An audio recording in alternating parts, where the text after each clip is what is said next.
headed by the Office of the Division for the Orphan Poor, for the Welfare of the Orphan Poor, headed by no other than Attorney Butch Librando. At this junction, ladies and gentlemen, without further ado, please help me welcome the Cebu City Mayor, Honorable Attorney Raymond Alvin Neri Garcia.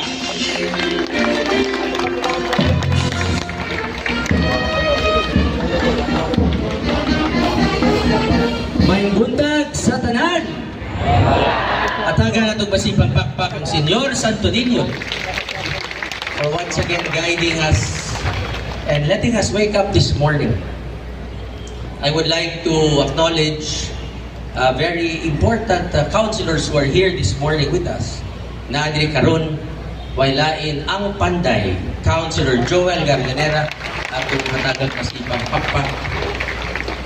Naapo dire ang atong konsehal nga nakabarong nga perting didutang barong kay tanawa color red.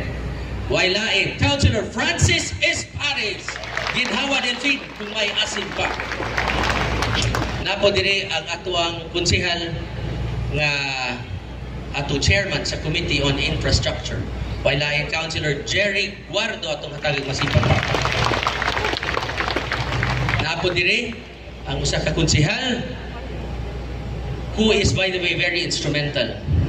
This morning, we are going to have the groundbreaking diri sa Plaza Sugbo and eventually sa Plaza Independencia.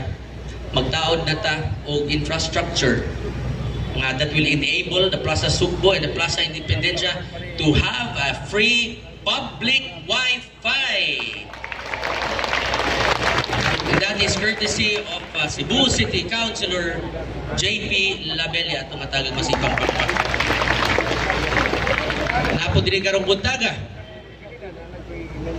Way kulba atong amigo Councilor June Alcover atong matagang masipang pakpak.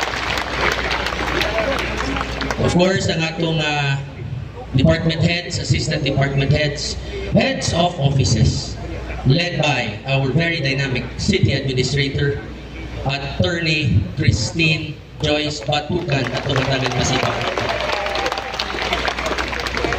Nasa diri ang atuang Philippine National Police, headed by our Cebu City Police Director, Attorney pa, Colonel pa, Antonieto Cañete at tumatagal masipag.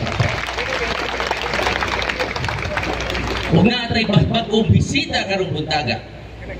Hinila na kayo ni siya ninyo ang atong former mayor, Mayor Mike Rama.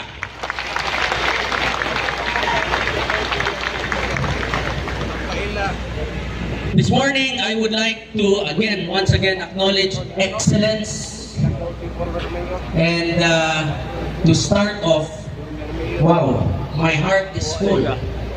Once again, the Cebu City College